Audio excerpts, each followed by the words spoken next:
नमस्कार भारतवासियों।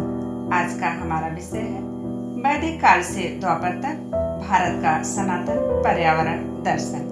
भाइयों, प्रत्येक वर्ष 5 जून को संपूर्ण विश्व पर्यावरण दिवस के रूप में मनाता है। आधुनिक जगत आज आकर इस संकट पर विचार कर रहा है, किंतु यदि हम भारत के सांस्कृतिक और आध्यात्मिक इतिहास के पन्ने पलटें तो हमें ज्ञात होगा कि हमारे यहाँ पर्यावरण संरक्षण कोई आधुनिक विचार नहीं, बल्कि हमारी जीवन पद्धति का मूल आधार रहा है।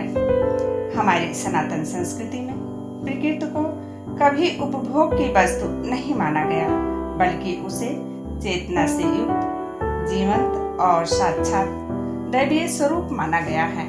आज के इस विशेष प्रस्तुतिकरण में हम आधुनिक पर्यावरण दिवस को भारत के उसी गौरवशाली वैदिक काल, त्रेता युग और द्वापर युग के झरोखे से देखने का प्रयास करेंगे, जहां प्रकृति का कण कण पूजनीय था। आइए इतिहास और अध्यात्म के इस सुंदर समन्वय के माध्यम से जानें कि प्रकृति के प्रति वास्तविक दृष्टिकोण क्या होना चाहिए। हम सबसे पहले चलते हैं अपने ज्ञान के आदि स्रोत वैदिक काल की ओर। वेदों के ऋषियों ने हजारों वर्ष पूर्व ही प्रकृति के महत्व को समझ लिया था।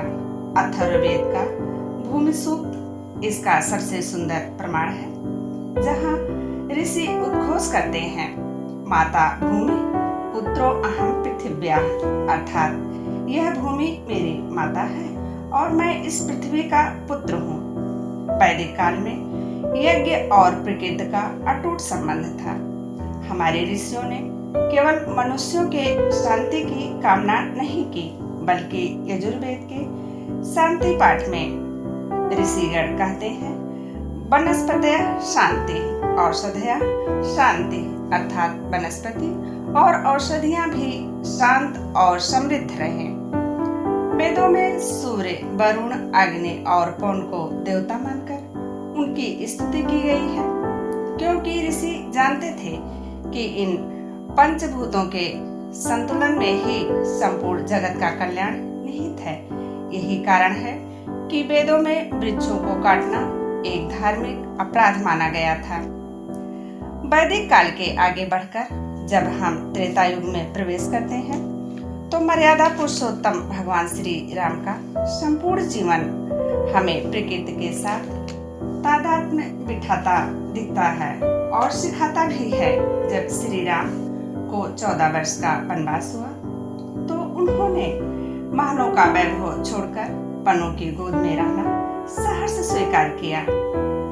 चित्रकूट और पंचवटी की कुटिया में रहते हुए भगवान श्री राम, माता सीता और लक्ष्मण जी ने कभी प्रकृति को क्षति नहीं पहुंचाई। उन्होंने कंदमूल फल खाकर वनों के जीवों के साथ मित्रता का भाव रखा। गोस्वामी तुलसीदास जी ने रामचरितमानस में लिखा है कि धरि छाह चितमहि मग तृण रस करहि सुपास, जह जह चरण सरोर धरत राम सप्रकाश। जब प्रभु वन में चलते थे तो वृक्ष स्वयं झुककर उन्हें छाया प्रदान करते थे। भगवान राम का यह चरित्र हमें सिखाता है कि कठिन से कठिन परिस्थितियों में भी हमें प्रकृति के सानिध्य में संतोष और शांति की प्राप्ति कैसे हो सकती है। इसके पश्चात द्वापर युग में योगेश्वर भगवान श्री कृष्ण की लीलाएं तो पूर्णतः प्रकृति एवं पर्यावरण को ही समर्पित है। ब्रजमंडल में श्री कृष्ण का अवतार ही गौ सेवा, जमुना तट की कुंज गलियों और कदम के वृक्षों के बीच में हुआ। भगवान श्री कृष्ण ने इंद्र की पूजा रुकवाकर गोवर्धन पर्वत की पूजा आरंभ करवाई। यह केवल एक कथा नहीं, बल्कि इतिहास का सबसे पहला पर्यावरण आंदोलन था। श्री कृष्ण जी ने संदेश दिया कि जो पर्वत हमें जल देते, जहाँ से हमारे पशुओं को चारा मिलता है, जो हमारी रक्षा करते हैं, वह पर्वत हमारी वास्तविक पूजनीय देव हैं। यमुना जी को कालिया नाग के विष से मुक्त कराकर उन्होंने जल प्रदूषण निवारण का साक्षात उदाहरण प्रस्तुत किया था भगवान श्री कृष्ण जी ने। भगवान श्री कृष्ण जी ने गीता में स्वयं को वृक्षों में पीपल कहकर वनस्पति जगत को दिव्यता प्रदान की। इतिहास के इन 3 स्वर्णिम कालखंडों को देखने के बाद आज जब हम 5 जून को पर्यावरण दिवस मनाते हैं तो देशवासियों के रूप में हमारा यह वैचारिक कर्तव्य कि हम अपनी उसी पुरातन चेतना को पुनः जागृत करें। एक भारतवासी होने के नाते हमारा यह सहज स्वभाव होना चाहिए कि हम तुलसी, पीपल और बरगद जैसे पूजनीय वृक्षों के संरक्षण को अपने संस्कारों से जोड़ें। नदियों को केवल जल का स्रोत न मानकर उन्हें अपनी सांस्कृतिक जीवन रेखा समझकर स्वच्छ रखें। अपने पर्वों और उत्सवों को प्रकृति अनुकूल रूप में मनाएं, जैसे हमारे पूर्वज मनाते थे। आइए इस पर्यावरण दिवस पर हम पश्चिमी दृष्टिकोण से ऊपर उठकर अपने वेदों, त्रेता युग के आदर्शों और द्वापर युग की लीलाओं से प्रेरणा लें। प्रकृति का संरक्षण हमारे लिए कोई आधुनिक व्यवस्था नहीं बल्कि हमारी आत्मा का सनातन धर्म है।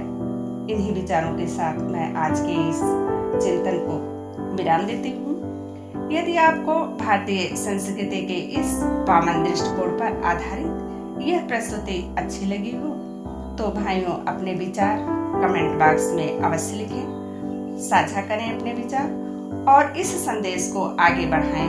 वीडियो को अधिक से अधिक लोगों में शेयर करें। जय हिंद, जय भारत।